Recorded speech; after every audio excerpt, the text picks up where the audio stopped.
นเบี่ยงเพื่อหลบน้ำกันวัน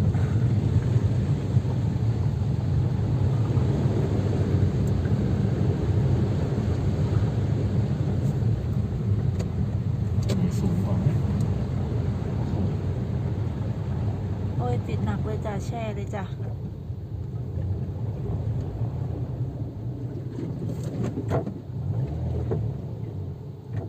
ฝั่งนู้นเหมือนจะสูงกว่าปะฝั่งนี้เอียงนะเอาจริงๆไม่ทันแล้ว ไปฝั่งนี้ก็เหมือนกันนะต้องให้น้ำเข้าเครื่องต้องเบิ้ลไว้อะ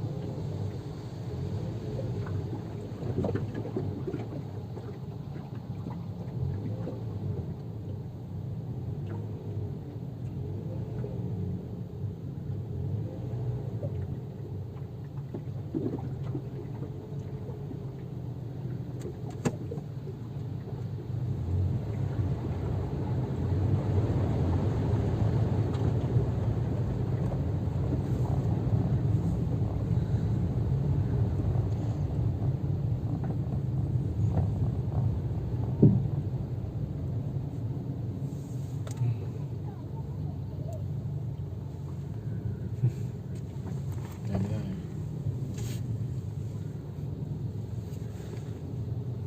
แทรกมาก็ไปไม่ได้อยู่ดิ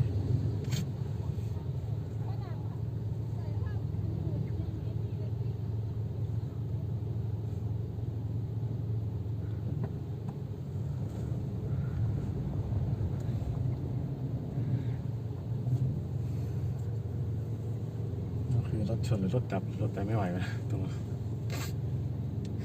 ใต้สะพาน น่าจะหยุดหรือเปล่าหรือชนกันเห็นมีจะไกลแล้วคันนั้นก็จะปักหัวเข้าอย่างเดียวเลย เห็นกับตัวพี่เบ่งรอไม่ได้เลย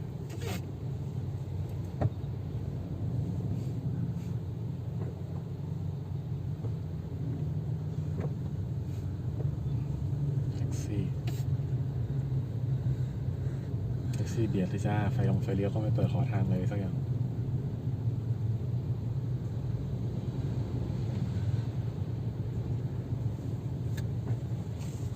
รถใหญ่มาอีก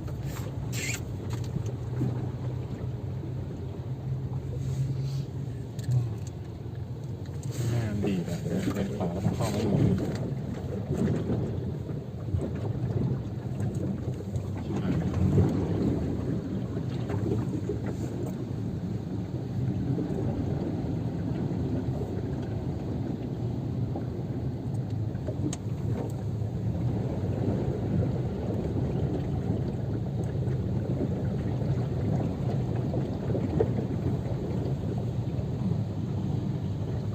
หนักมากโอ้ยยังมาเบียดอีกเนาะรถตัวเองรถใหญ่แท้ๆรถได้เข้าไปก่อนเถอะดูสุดจริง ปาดลึกมาก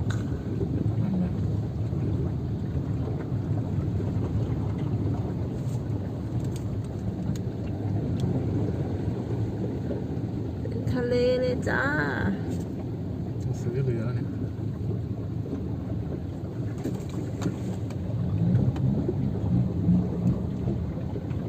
กระบะโหลดไปไม่ไหวแล้ว โหลดดีนักกระบะสูงๆดีๆไปโหลด สุขเขา ความสุขอะไรนะ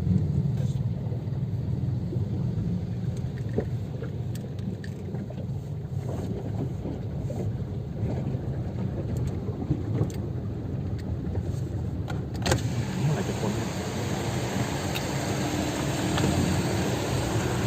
เราก็เปิดอีกทีนะ ฮะไม่แค่เปิดไล่หมอกอันนี้เฉย